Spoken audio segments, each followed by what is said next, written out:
Hi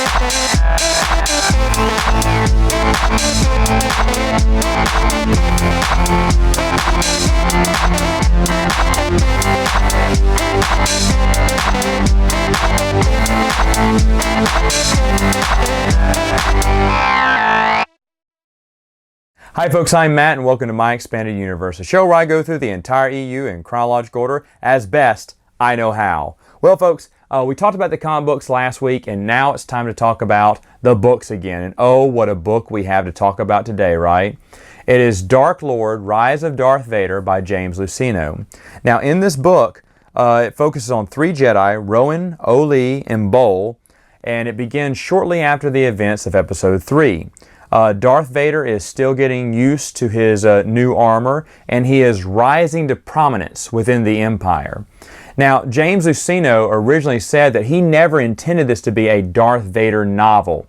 It just became one or turned into one at the end. In fact, the title for the novel was added last minute. I don't think he ever said what the original title was supposed to be or what he was actually gunning for, but he said the story kind of took a life of its own. I remember sitting in a class with Michael Stackpole once, where he said sometimes when writers are writing a story, the characters kind of take over and go their own way, and the story ends up different than the way they intended. I also have this issue when I'm writing dinner theaters. I write dinner theater plays. And as I'm writing it, I'll think, okay, you're going to be the killer.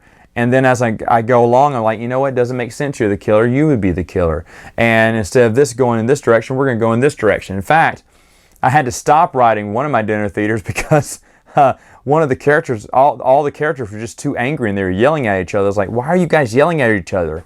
And that was because I was writing it like that, and I didn't like how I was writing it and how the characters were getting so mean. It's weird how it happens, but a story can get away from you. Now, I'm not saying that James Luceno didn't know what he was doing. I'm just saying he started off with the purpose of writing one story, and then he went on to write something slightly different. How he got the idea for Vader trying to get used to his new body was he talked to one of the stunt doubles at LucasArts, the guy who dressed up as Darth Vader for the video games, and the guy was complaining about how cumbersome, difficult it was to move around in Darth Vader's suit. And made a few jokes. I don't believe the Dark Lord of the Sith would have been something like this. And so Luceno thought that was very intriguing. Like, yeah, Anakin's in this new suit. A lot of his real limbs are gone. He's using mechanical limbs. They're not as they don't have as much agility as his regular limbs did, and so he has to adjust and get used to his new body. This is actually one of the better parts of the book that I really loved. The Jedi, by the way, they're very interesting.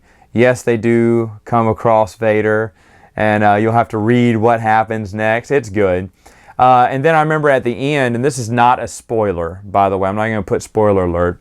Obi-Wan figures out that Vader is Anakin and Anakin's still alive, which you already know that he knows later on when we get to the movie. But he finds out in that book when he sees a newsreel and sees Darth Vader, and he automatically knows. I remember that was a really good scene in the book. I don't want to spoil anything else about this, but I will say that James Luceno once again puts together a very solid novel. Now that's no surprise. Where does this fit in all his novels? I think it's one of the better ones he had. I never ranked James Luceno's novels. In fact, Darth Plagueis may have been his best. Anyway, this one's actually really good. Now, I've seen this sold as a trilogy with Labyrinth of Evil, Episode 3, and then Dark Lord Rise of Darth Vader.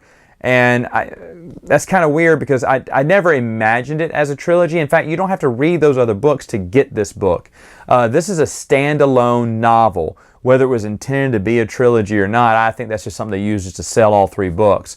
All three are really good, but you don't have to read the other books to get this one. There's no contradictions in this one, of course. Again, just about Darth Vader shortly after the events of Episode 3. And I think it's an angle where we haven't seen Darth Vader in this light before. So, well worth your time. All right, folks. Speaking of time, that's all I have for you now. See you later.